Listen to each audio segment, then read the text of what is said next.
Bonjour, je vous propose aujourd'hui une vidéo intitulée L'écologie intérieure ou la cessation de combat. Alors c'est une vidéo qui comportera 3 parties et là aujourd'hui c'est la première partie qui a aussi un titre spécifique qui est Sortir de l'impasse patriarcale. Alors on peut se demander quel rapport entre le patriarcat et l'écologie intérieure. Alors commençons par le patriarcat. Nous vivons la fin d'une longue période de patriarcat qui a duré des siècles et même des millénaires, un certain nombre de millénaires. Et donc qu'est-ce que le patriarcat? C'est le système social dominé par les hommes, où les hommes dominent les femmes. Et alors il y a des aspects intéressants dans le patriarcat, mais il y a aussi des aspects très problématiques, et en particulier ce que j'appellerais la culture du combat ou culture de la guerre. Donc c'est l'idée que ce qui est valorisant, ce qui est important, ce qui fait les chefs et les hommes de valeur, puisque dans le patriarcat et domination des hommes, c'est l'aptitude au combat et la capacité de gagner contre l'adversaire, de terrasser l'adversaire, la capacité d'être victorieux. Et on peut observer ça dans tous les domaines. Bon, dans la longue histoire du patriarcat, c'est vrai qu'on sort de... On vit actuellement une période plus civilisée, plus courtoise, plus pacifique, enfin... en gros, mais dans notre longue histoire, c'est une longue succession, accumulation de massacres, de combats, où telle tribu, tel peuple se bat contre tel autre peuple et finit par être victorieux, et le clan victorieux, celui qui a gagné, est donc celui qui exercera le pouvoir. Et cette...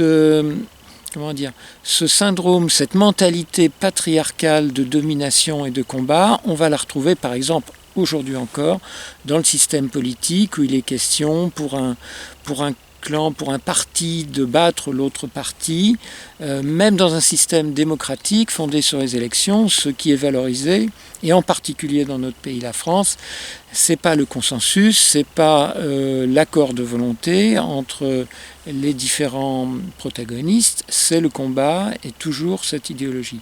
Dans le domaine du sport, c'est encore plus évident. Alors là, il est question de terrasser l'adversaire. Bon, les métaphores sportives sont des métaphores guerrières dans leur immense majorité. Dans le domaine économique, c'est la même chose. Dans le domaine économique, c'est le règne de la concurrence, de la rivalité. Il est encore une fois question de terrasser l'adversaire, mais de manière plus civilisée, si on peut dire, financièrement, commercialement. Voilà.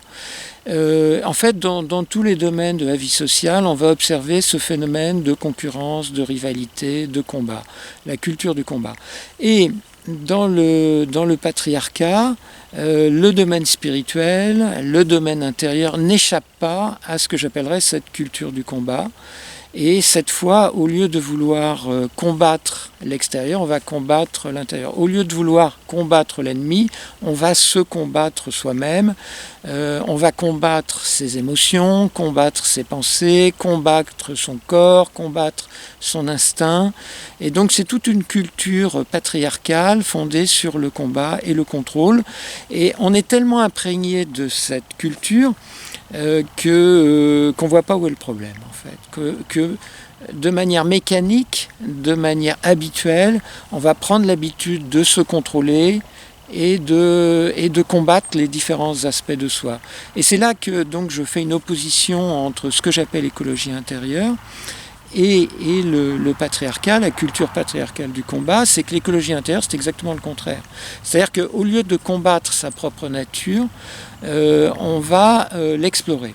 On va explorer les différents fonctionnements physiques, énergétiques, émotionnels, intellectuels et spirituels.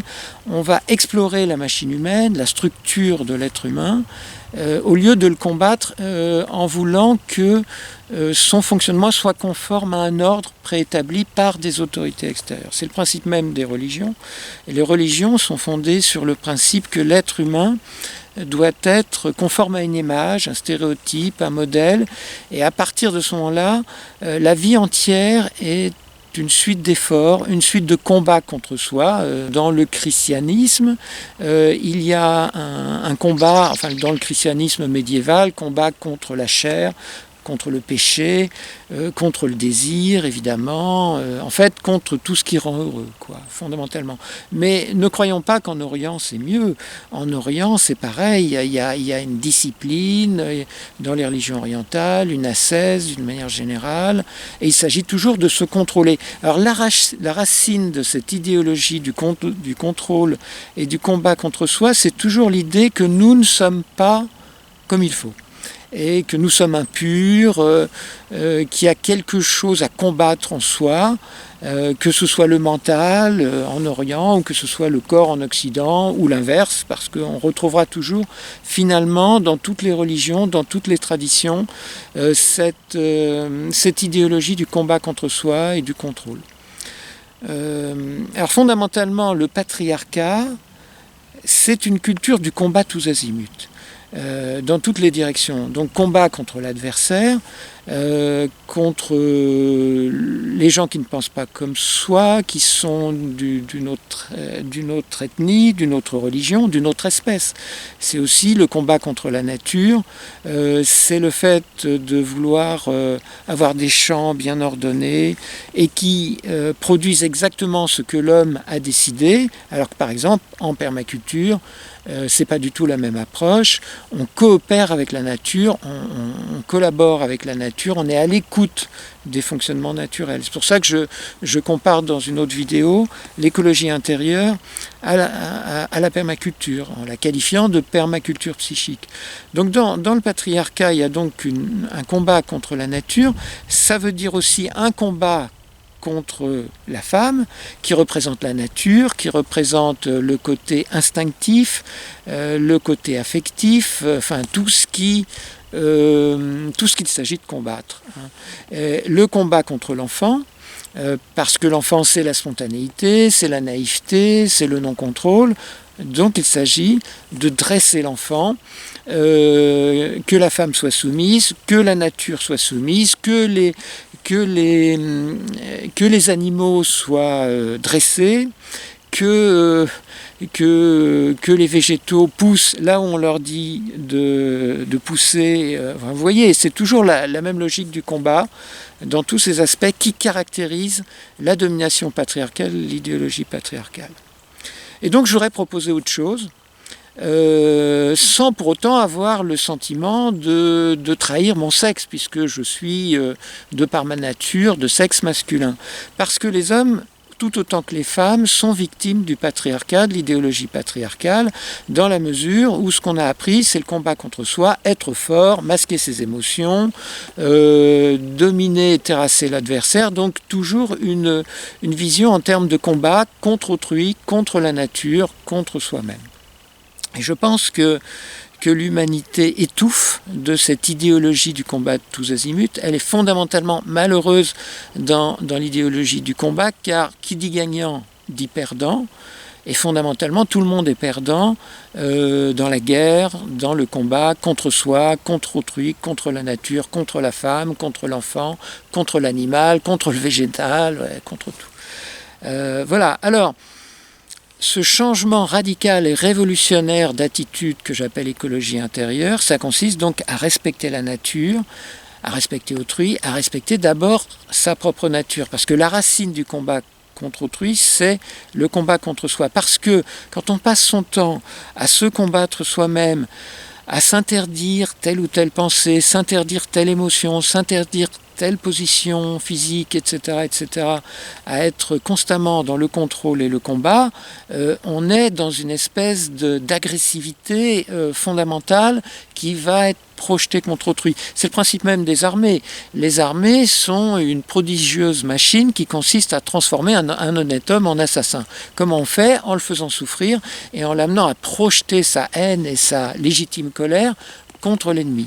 Fondamentalement, la culture patriarcale procède de ce schéma paranoïaque de combat contre un prétendu ennemi illusoire, car fondamentalement, il n'y a pas d'ennemis, nous sommes tous ici sur Terre pour vivre en bonne harmonie, voilà, pour perpétrer éternellement cette culture du combat. Alors, dans l'ordre qui m'intéresse particulièrement, qui est l'ordre intérieur, comment passer de cette idéologie du combat à ce que j'appelle l'écologie intérieure, c'est-à-dire une attitude de pacification, fondamentalement, de cessation de combat, tout simplement en arrêtant de se faire du mal, en arrêtant de s'imposer des postures, des formules toutes faites, des rituels, vous voyez, tout ce qui est décidé par une autorité extérieure, comme dans les religions, et qu'on s'impose à soi-même par soumission aux règles, aux commandements et aux interdits édictés par cette autorité. Donc il s'agit fondamentalement de redevenir libre, autonome, de retrouver son pouvoir, sa souveraineté. Mais si vous voulez, ce que j'ai souvent observé, c'est que même avec les meilleures intentions du monde, énormément de gens retombent dans la culture patriarcale du combat parce qu'ils n'ont pas confiance en eux, ils n'ont pas confiance dans leur propre nature. Ils pensent qu'il faut qu'ils se centrent, qu'ils s'enracinent, qu'ils se contrôlent, qu'ils se disciplinent. Et donc ils vont intégrer des règles, des rituels, des protocoles, des interdits, des commandements, des injonctions édictés par une autorité extérieure parce qu'ils n'ont pas confiance dans leur propre nature. Et ils vont s'imposer des disciplines incroyables, des souffrances incroyables, des privations, des souffrances, littéralement, avec cette idée typiquement patriarcale que souffrir est bon. Voilà. Parce que, d'une certaine manière, on serait bien coupables tous de quelque chose. Donc, cette souffrance est légitime, mais c'est bon signe, comme un médicament qui est mauvais, donc c'est signe qu'il est bon. Vous voyez, ce genre de logique absurde. Je propose, pour ma part, et si ça vous intéresse, je vous propose de mettre fin au combat contre vous-même, de cesser de vous obliger à rentrer dans des habits, des modèles, des habits préétablis, de cesser d'essayer de ressembler à des modèles pour une aventure infiniment plus exaltante, qui est d'aller à la rencontre de vous-même, c'est-à-dire d'explorer votre propre fonctionnement physique, énergétique, émotionnel, mental et spirituel, parce que c'est plus intéressant. Pourquoi c'est plus intéressant? Parce qu'on ne sait pas ce qu'on va découvrir. Quand on essaye de ressembler à un modèle stéréotypé, le parfait saint, le parfait croyant, le parfait yogi, le parfait ascète, le parfait je ne sais quoi, c'est pas intéressant puisqu'on a déjà balisé le chemin. On sait à quoi on veut ressembler, on fait des efforts pour ressembler au bon ceci, à la bonne cela, etc. Si en revanche, on se livre, on s'abandonne à ce que j'appelle l'écologie intérieure, c'est-à-dire l'exploration de son potentiel caché, et qu'on laisse se produire les processus spontanés de régulation, de guérison, d'harmonisation, d'accomplissement et d'éveil, on ne sait pas ce qu'on va découvrir, mais en tout cas, un, c'est agréable, et deux, c'est surprenant. On va découvrir en soi toutes sortes de choses, qui sont des émotions, qui sont des pensées, qui sont des prises de conscience, qui sont des moments de joie, des moments de puissance, voilà, toutes sortes de phénomènes qui ne sont rien d'autre que la découverte de notre propre nature.